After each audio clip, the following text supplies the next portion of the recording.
Hello, welcome to Spread Book Joy. Today I've got a reading ramble. If you're new to the channel, I'm Jack, and if you're not new, welcome back to Spread Book Joy. And today I'm just going to do a reading ramble, just update you on what I've read, what I'm currently reading, some bookish reading plans and things like that. So, since we last spoke, I have finished 7 books, though a couple of them are graphic novels, so nice and easy. But yeah, that's quite a lot for me. If you watch MJ over at Reading This Life, she is doing the Get Off Your Phone challenge, or she's put this challenge out there to everybody for the month of January. When people say they haven't got time to read books or do this or do that, because I had a conversation with some friends last week actually, and they're like, just haven't read in months because they don't have the time. So her thing is, she is like, can we carve out some time for ourselves by getting rid of one of our social media apps for the month of January? And inadvertently, I have been doing that. So when I moved back to our house back at the start of November, we didn't have internet access. So I had data on my phone, of course, but I work online, I teach online an awful lot, and I just didn't have the data to spare because it took nearly 3 weeks to get our phone line sorted out so that we could get Wi-Fi access. And because of that, I only had limited data. And funnily enough, when I decided to just bite the bullet and buy more data, then the phone line got put in. But yeah, we had nearly 3 weeks with no internet access. So I just didn't go on Instagram. I didn't do sort of announce I was taking a break or anything like that. I just didn't go on there, and I didn't watch any BookTube. I'm so far behind on BookTube, by the way. That's another conversation.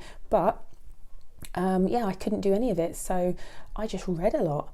And when we got the internet back, and I was thinking about Instagram, and I was thinking about all these rules and things to put in place for myself around using Instagram, because I do think it's I do like my Instagram feed and my reviews on there, and I've carefully curated that, and I spent quite a lot of time on my aesthetic and stuff like that, and I'm very proud of my Instagram account. And I spent a lot of time in the beginning building up a community of people on Instagram, but I've kind of fallen out of love with it a little bit over the last year or so. I've still got some lovely Instagram friends on there that I'll chat to, but I can chat to them via other channels now because I trust them enough that I've given them other ways to contact me. So I'm going to keep my Instagram account, but mainly for posting and going on when I feel like doing it. And lately I just don't feel like it. MJ said Instagram's a time suck. It is the biggest time suck. Absolutely. I think it's useful for growing a business and for getting your messages out there, that kind of thing, if you're growing a business. And for me, I want it to be the place where I mainly post my children's book content on there. So even if it's not something I've done a review for on YouTube, I will post like picture books a lot. I will do that on Instagram because it's the perfect kind of vehicle for pictures and stuff. But other than that, I am not happy with that platform at all. I don't like the way the algorithm punishes you, despite the fact that I used to put hours and hours of work in. I've put lots of time into that, and as soon as you're not engaging for more than 30 minutes a day, your kind of reach and engagement just drops, it plummets. And I've seen it, it's happened to me. When I was first set up the account and I wasn't working, I was shielding with my partner during the pandemic, I had hours to spend on it every day, so I did. I probably spent across the course of a day 2 to 3 hours a day on it, which was fine at that time. But now I'm teaching, I'm doing various other projects in my life. I've got lots of books I want to read, and actually resent the time that it takes to spend on there. So then I sort of think, you know what, I don't want to spend more than 15 minutes a day on that on Instagram, or 30 minutes a day on Instagram. And then I thought, well, why am I doing it anyway? So I've had to have a little think about, and I think it's always good to stop and think about why we're using certain platforms. So Instagram, I was sitting there thinking, half an hour a day, across the day, 10 minutes here, 10 minutes there. I was thinking, you know what? That could be time spent reading. I actually resent it. Half an hour a day is 3.5 hours a week. 3.5 hours a week on Instagram, and that's doing minimal engagement stuff. So I'm just not prepared to give up that much of my life for it anymore. I do enjoy taking pictures. I do enjoy writing the posts and things like that. But you need to engage with everyone else's stuff, and I just think Instagram just too demanding of a platform.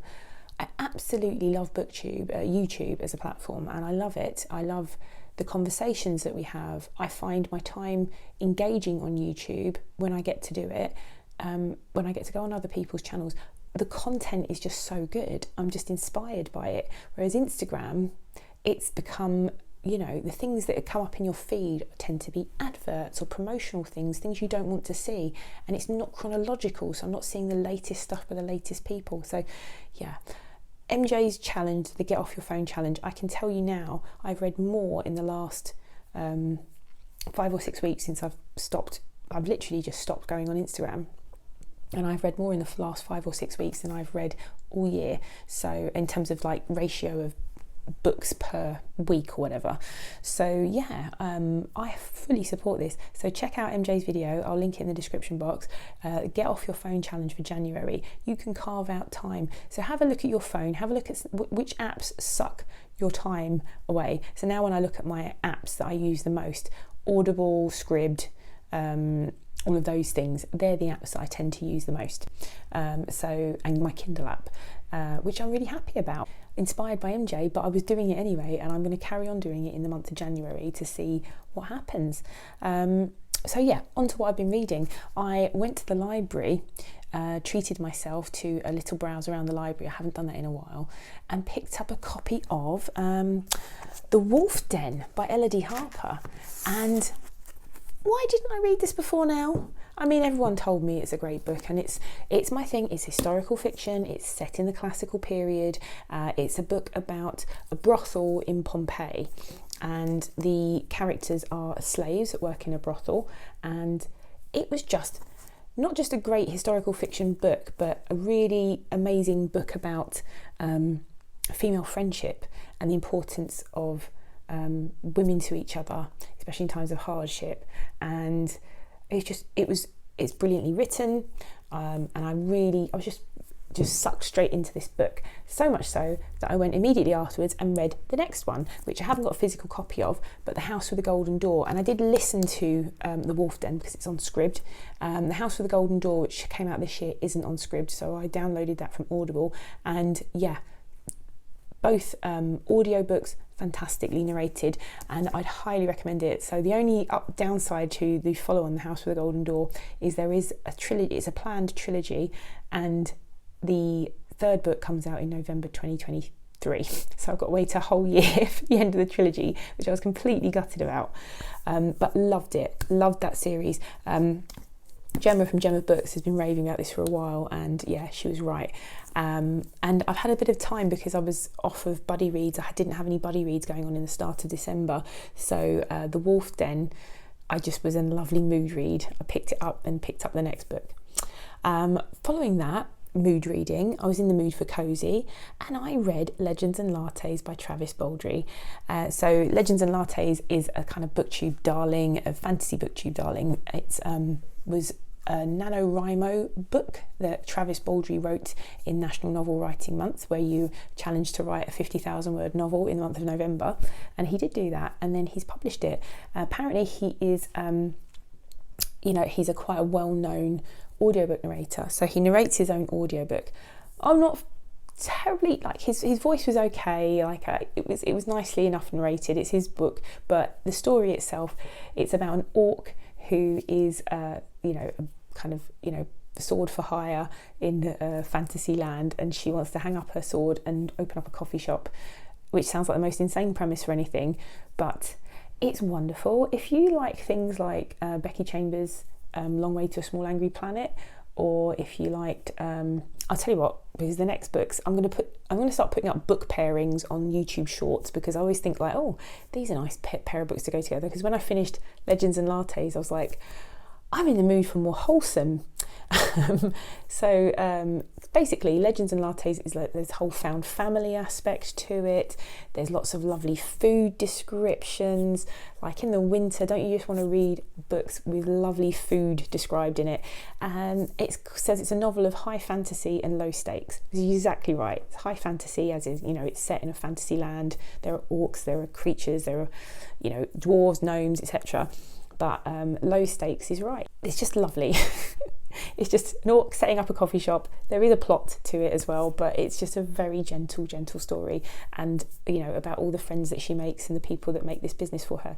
And he was so successful, it's just been like a runaway success. He published it independently, and it was only published via ebook, but it's been picked up, I think, by Tor, who are like a big fantasy publisher. I might be wrong about the publisher, but it's been picked up by a traditional publisher, and you now see it in bookshops, been published in paperback. So he's got a 2-book deal apparently as well. So and has said that his next book will be set in the same world, which is lovely, and I can't wait for that. So having followed that, I decided that I really wanted more wholesome in my life, and I've had downloaded from Kindle Unlimited for a while the Tea Dragon Society graphic novels, and I read the first 2, which are, again, cozy fantasy. I would class them as very inclusive little graphic novels about tea dragons. So these tiny little dragons that these people keep, and they grow tea leaves on their horns and on their back, and they harvest the tea leaves and they drink the tea. Anyway, it's just cozy, again, another found family cozy fantasy style book centered around hot drinks. So it's quite a niche thing. Well, maybe not so niche now. I think this seems to be quite a popular thing now, but I think those books go really well together. I read the first 2 in the series, and they're on Kindle Unlimited, and they're just gorgeously illustrated as well. And like I said, they're very inclusive. So yeah, lots of wide range of diverse characters within these stories, and just lovely, just really lovely and heartwarming. I needed all this wholesome stuff because I did read When I Hit You by Meena Kandasamy, which is her fictional account of a relationship, domestic violence.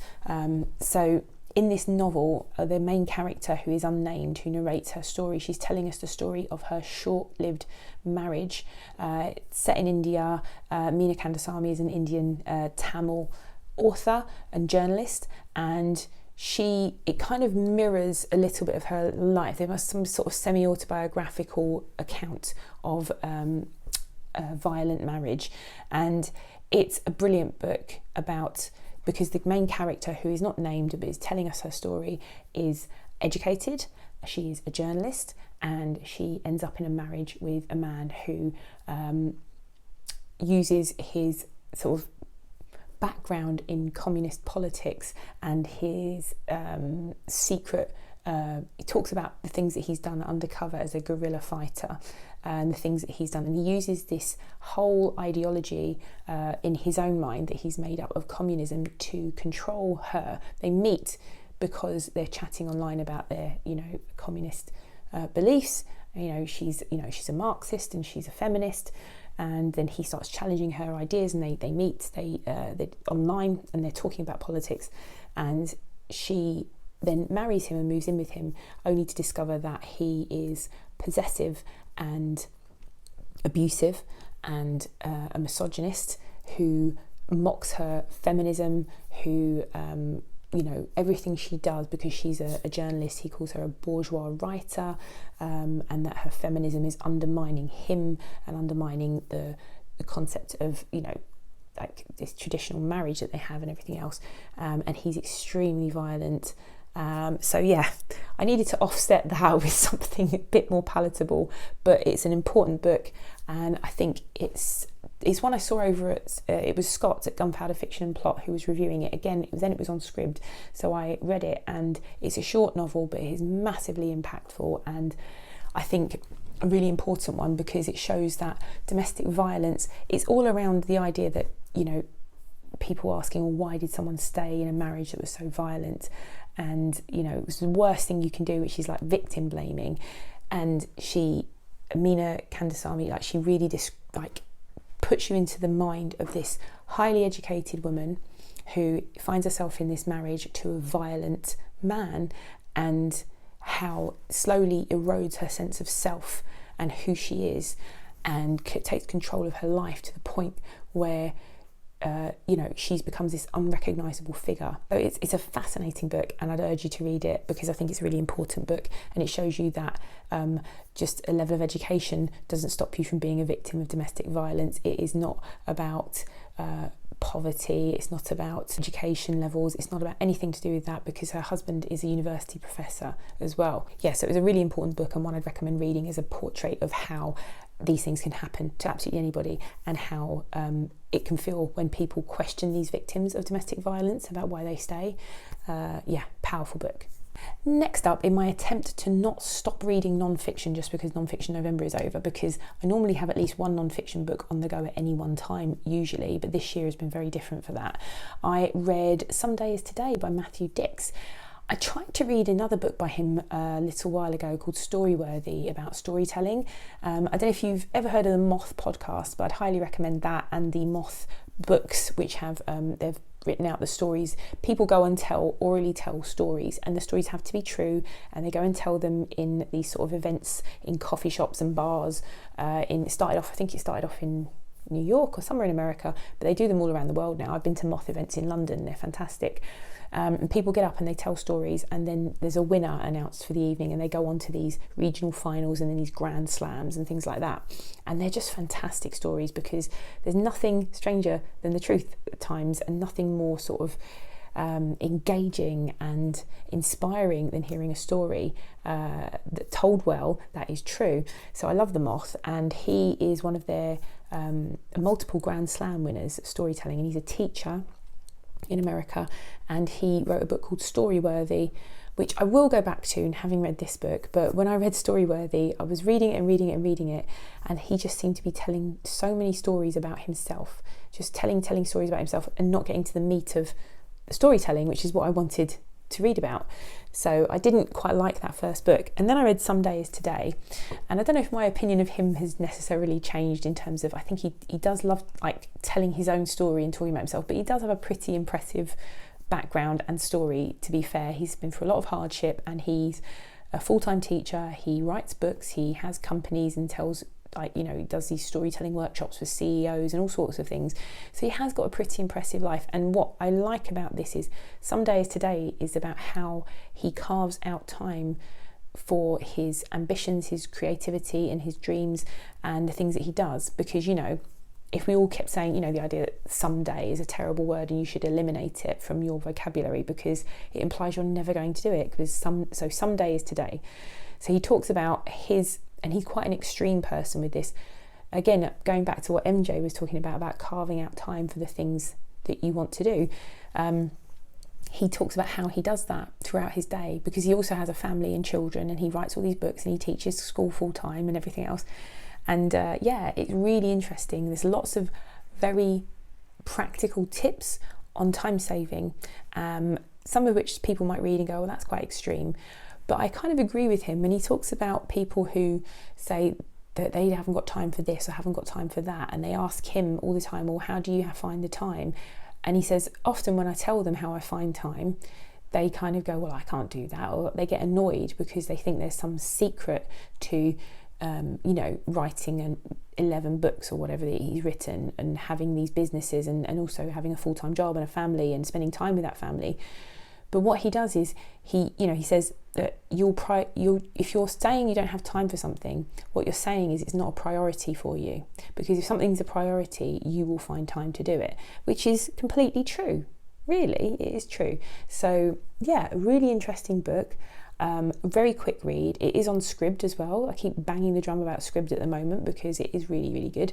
But I found it fascinating. I read it in a day because you start reading something and devouring it.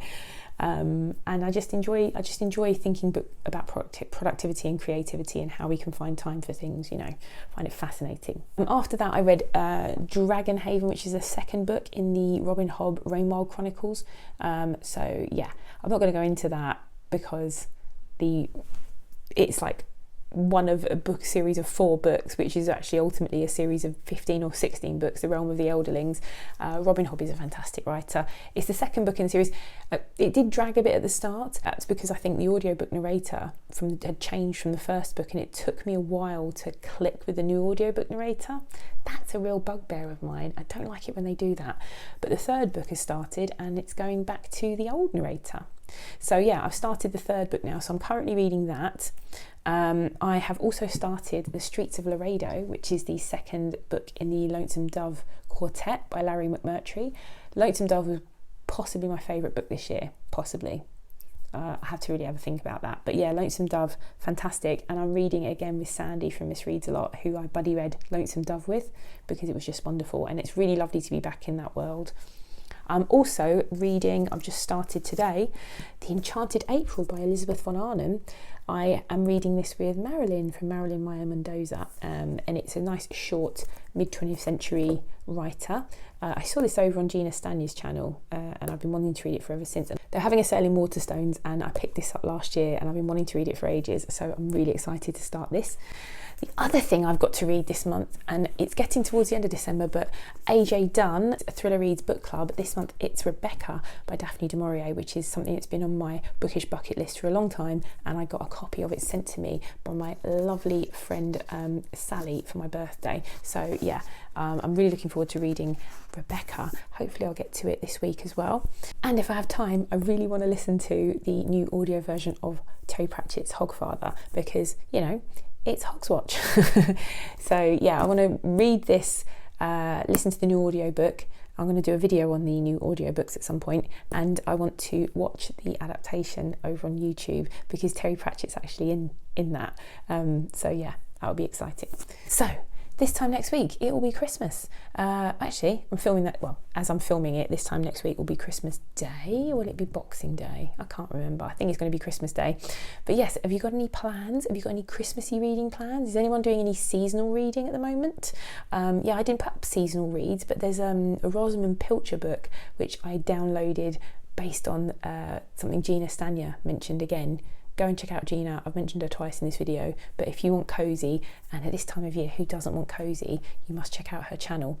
But yeah, she loves Rosamund Pilcher. I've never read any Rosamund Pilcher, and I think I've got I think it's called Winter Solstice, so I might try and read that as well.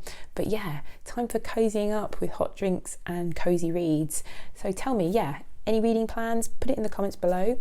If you've never been here before and you like this rambling nonsense, not sure why you would, but maybe consider subscribing, and hopefully I will see you again here soon. Bye.